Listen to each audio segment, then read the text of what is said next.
And hello, welcome back to Edric, Poon and Company, the podcast where anybody can inspire everybody. I'm Edric, your host, and joining us this week is Mr. John Gordon, the founder of Expat Choice. Now, Expat Choice is an engagement platform that offers expats rewards through engagement in over 100 cities in Asia, Australia, and Africa. So, John's been a musical director for the Australian Theatre for Young People. He's done sales and advertising. He's been a managing editor for Singapore Press Holdings, and he's even done marketing and communications. Is there anything this man has not done? Now, he runs Expat Choice, and he's joining the EPIC podcast this week to share his wealth of experience with us and show me the ropes about how community engagement really begins and continues and evolves. So, off to the podcast we go.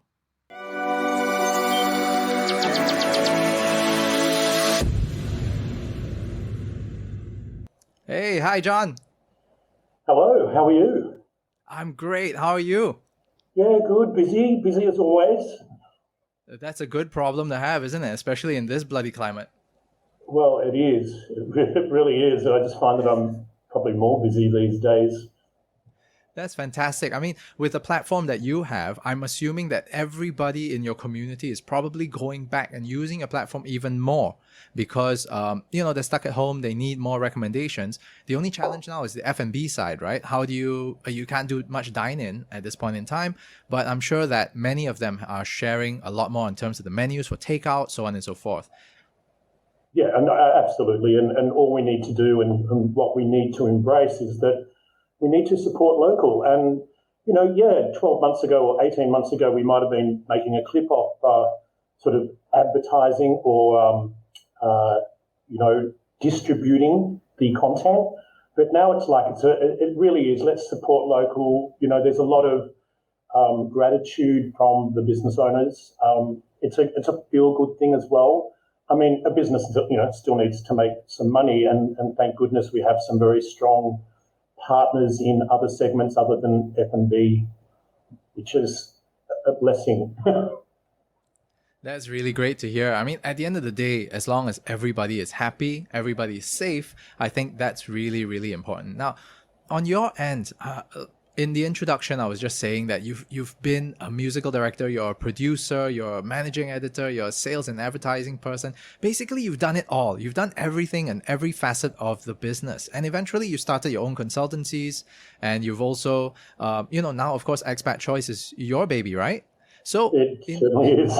yeah. So in this case, right, it's an amazing thing. In order for us to kind of follow that, where you are right now, maybe you could share your stories, right, of how you actually turned from music all the way to becoming a community engagement platform owner. I don't even know what it is or how to term it. Okay, well, I mean, first of all, just to put everything into perspective, I am 57 years old, so I'm not 37 years old.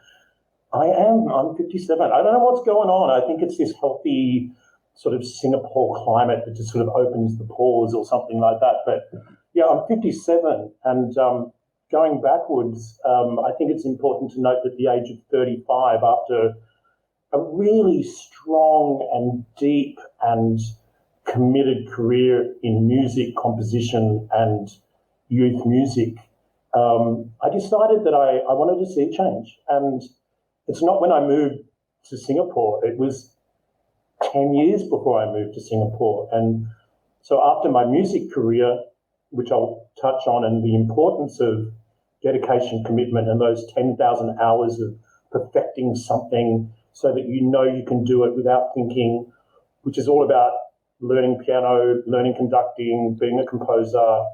If it's 10,000 hours, it's 100,000 hours. So, I really, managed to walk the boards I needed to walk in my music career, but I just felt I needed a sea change. I wanted to do something, and I didn't know. And it was such a big decision at the age of 35 when the Sydney Conservatorium, whom I was lecturing for, came back to me and said, right, so, here's the contract for the next 12 months. And it's like, do I really want to do this again? Like, after 9 years of teaching theory and musicianship and vocal training, and not vocal training, or oral training, understanding 155, 165, 178, all this sort of stuff, being aware of what the music is that we're listening to and being able to interpret it, I just got to the point, I don't think I can do this anymore.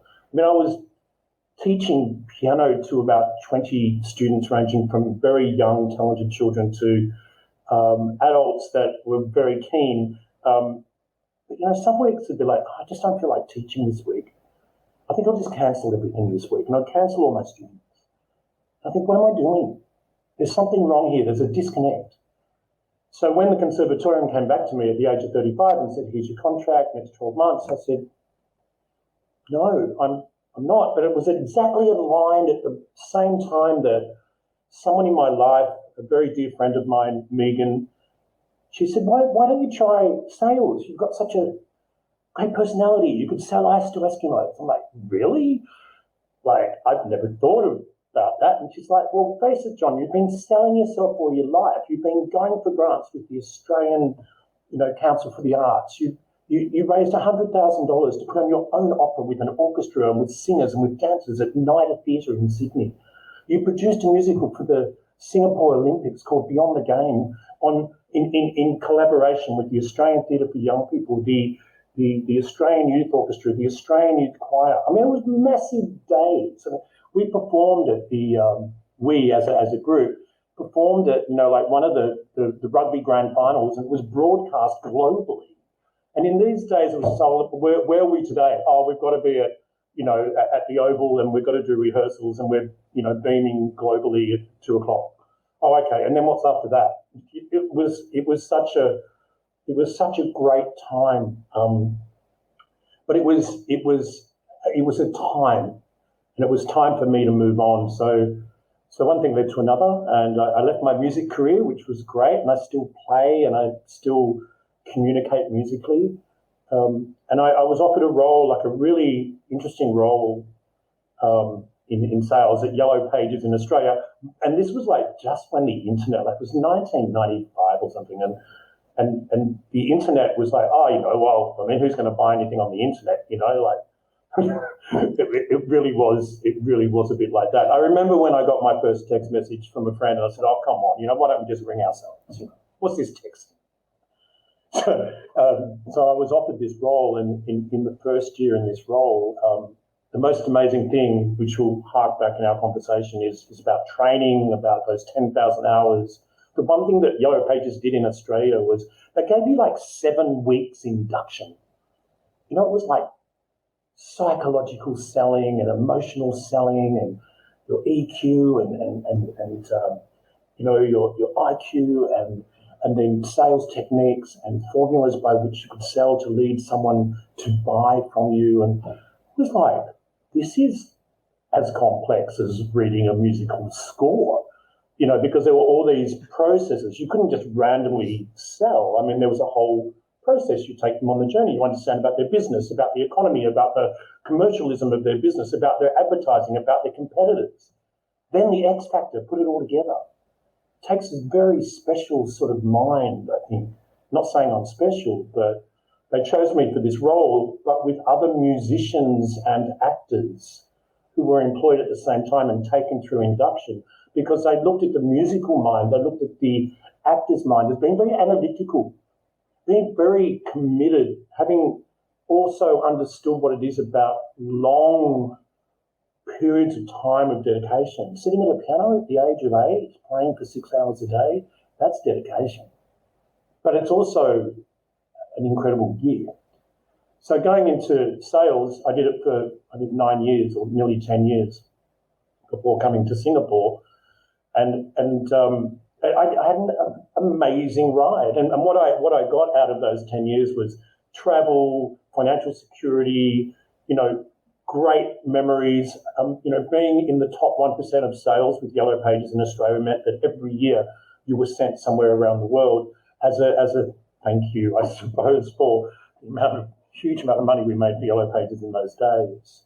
And so I went to Paris, and I went to New York, and I went to Cancun, and I went to South Africa and Cape Town, and and the list goes on. And it was an amazing period of my life. And then it was like, wow, I learned so much about advertising, and then I went from print into into digital, then from digital into mobile. I was like the first salesperson in Australia to sell a mobile advertising solution to Avis Rent-A-Car. Wow.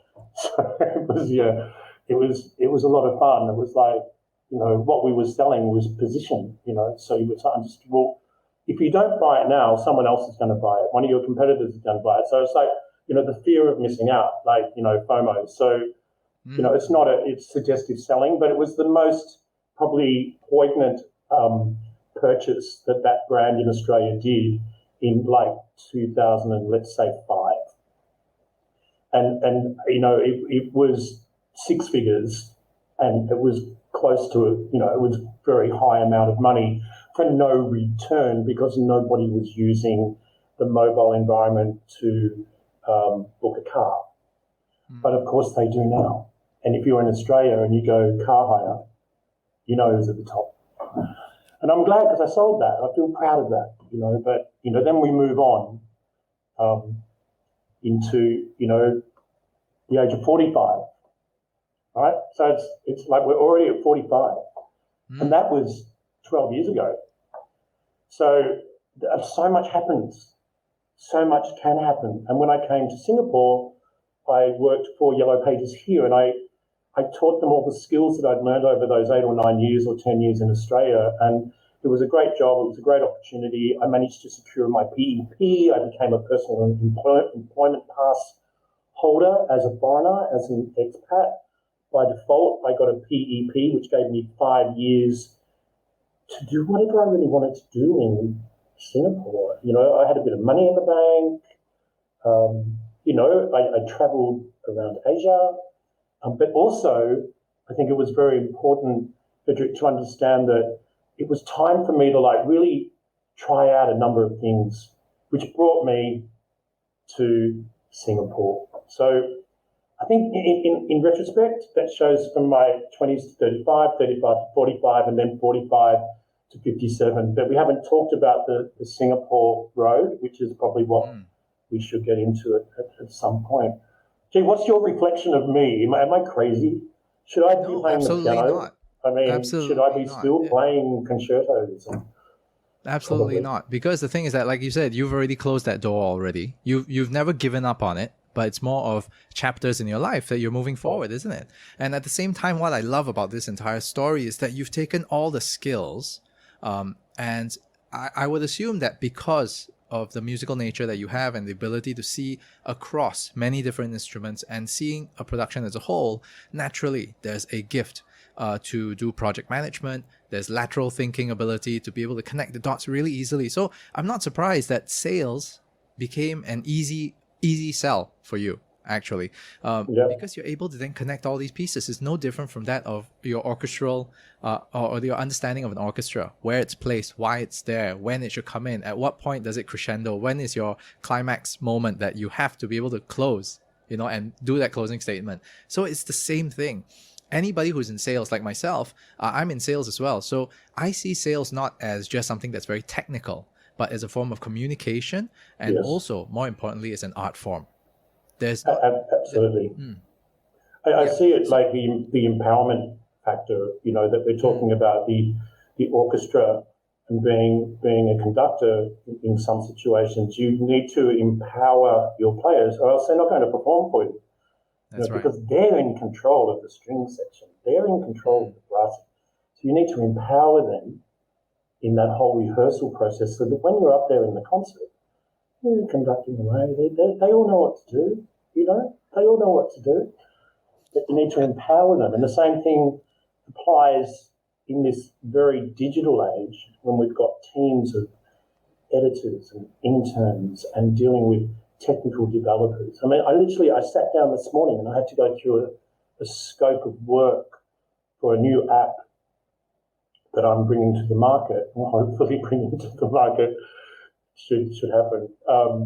But to actually be able to interpret literally hundreds of lines of scope of what every aspect of the user journey and the admin journey and the super admin journey, the merchant's journey, the consumer's journey, the contributor's journey, the experience provider's journey. Like, you've got to have it all so clear. Like you need to see it like an orchestra. And I'm very proud that I can do that. And I don't think it's something that you can learn quickly. You need to put those 10,000 hours in. Yeah, agreed. The whole sharpening the saw thing, keeping everything really, really precise to the point where when you need it, you can use it, right? And, thanks so much for getting to that. At the same time, now that you're back let's at the point whereby now you're in Singapore already.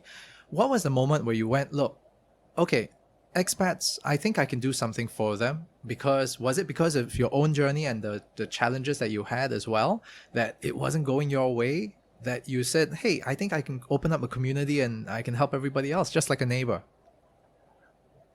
It's a bit of a loaded question, because sometimes things happen in life that are very serendipitous to the situation that we find ourselves in. And, the reason why I say that is everything happened because of something. It was like I didn't expect it to happen. I didn't plan it to be what it is. But when it was presented to me, it was like an opportunity that was the golden egg. To be a business owner, 100% shareholder of a business that was fully incorporated in Singapore, it's a very attractive offering. And so the way I sort of came into the expat world was I did a couple of startups. So after I was with Yellow Pages in Singapore, because I had my PEP, I thought, I'm going to spend these 5 years discovering, I wanted to get I always wanted to have my own business in digital. And in those days, in 2007, it was like I wanted a business online, like you thought online, and I always wanted a website, It's so funny. Everything's moved so quickly in the last 14 years. But I always wanted to have my own website. So I played around with, different programs, trying to build my own website. But I that wasn't the way I was hardwired. I found it very difficult. So I started to work with other people, and we came up with different ideas, and that was a bit of fun. It was a bit like a hobby. But I had a business in SMS marketing, and my partner, I was 40% owner of the business. My partner, 60%. He was a successful engineering recruiting company, and we had the idea of building an aggregation platform where we could send out 100 SMSs in a minute to people. And this is like pre-spamming laws. So we built an SMS platform. I managed we had one developer who was Sri Lankan, who we brought from Sri Lanka. We got an S-Pass, he lived here, he came into the office every day and coded for us. I built up the marketing, the communications, the go-to-market strategy, the sales. Then I actually got clients, big clients, like Subway and OC, and big, because it was new. It was new. Like we could walk into a boardroom and say, we can deliver 100,000 SMSs for your hot pot in 1 minute. No one else could do it.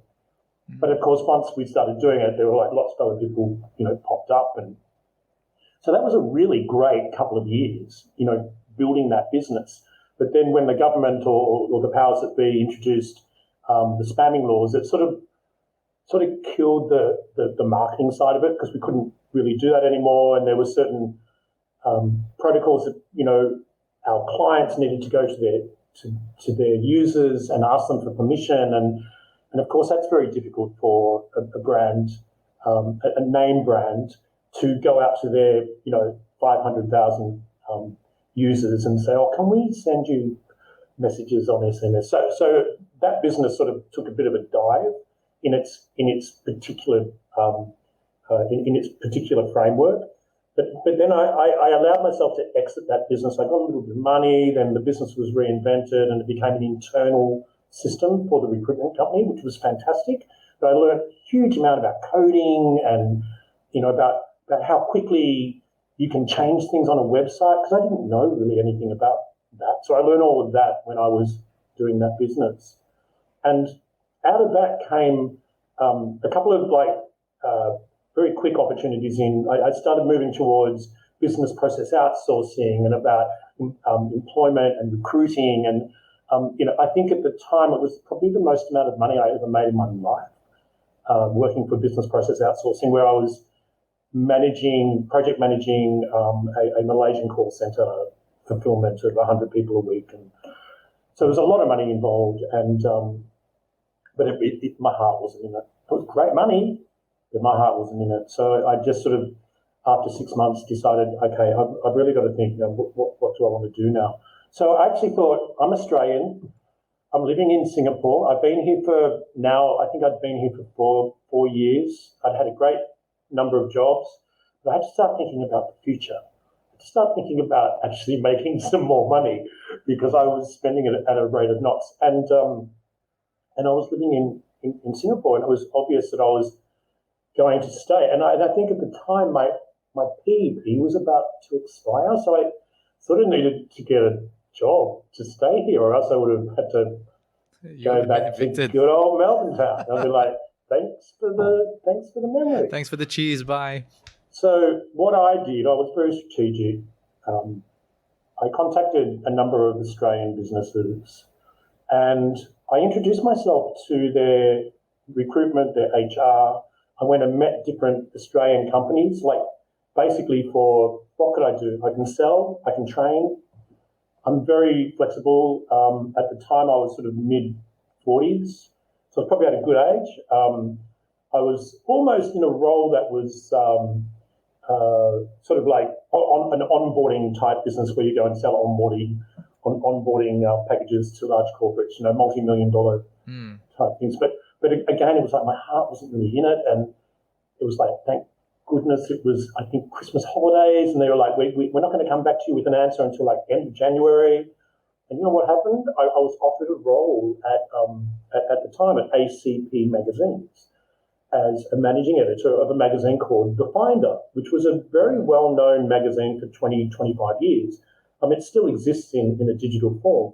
But at the time, the managing editor, who had been there for many, many years, an incredibly wonderful mover and groover, she was going on maternity leave. And so they were looking for someone for 12 months. I thought, wow, this would be great. I'll private, good pay, getting to work in a publishing company that's Australian-based, ACP. It's got all the other titles with the Cosmopolitan, Harper's Bazaar, Woman's Weekly, And so, I applied for the role, and I went through a number of interviews, and, I've never really written any words.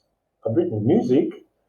I've never sort of written an article or, it was quite funny. So how different is that now for you? Well, now it's easy as pie. It's second nature. I'm a very strong editor. I have people come to me and ask me to edit their dissertations and thesis for master's degrees, and and I know what I'm looking for, and I'm good with grammar, sentence construction. But it's by the by, because again, I put those 10,000 hours in. I did the Finder for I think 5 years, and that's like a magazine every month. It's a 120-page magazine, so you've got thousands of words that need to be sub-edited. So you learn your craft, and so I was there for like 5 or 6 years, and it was an amazing experience. I learned how to be a publisher. I learned what it was like. I was also very much on the ground of the development of their web, their new web. Their web solution, digital solution, which is sort of like was the basis of what that company is doing now, which is great. I love what they're doing.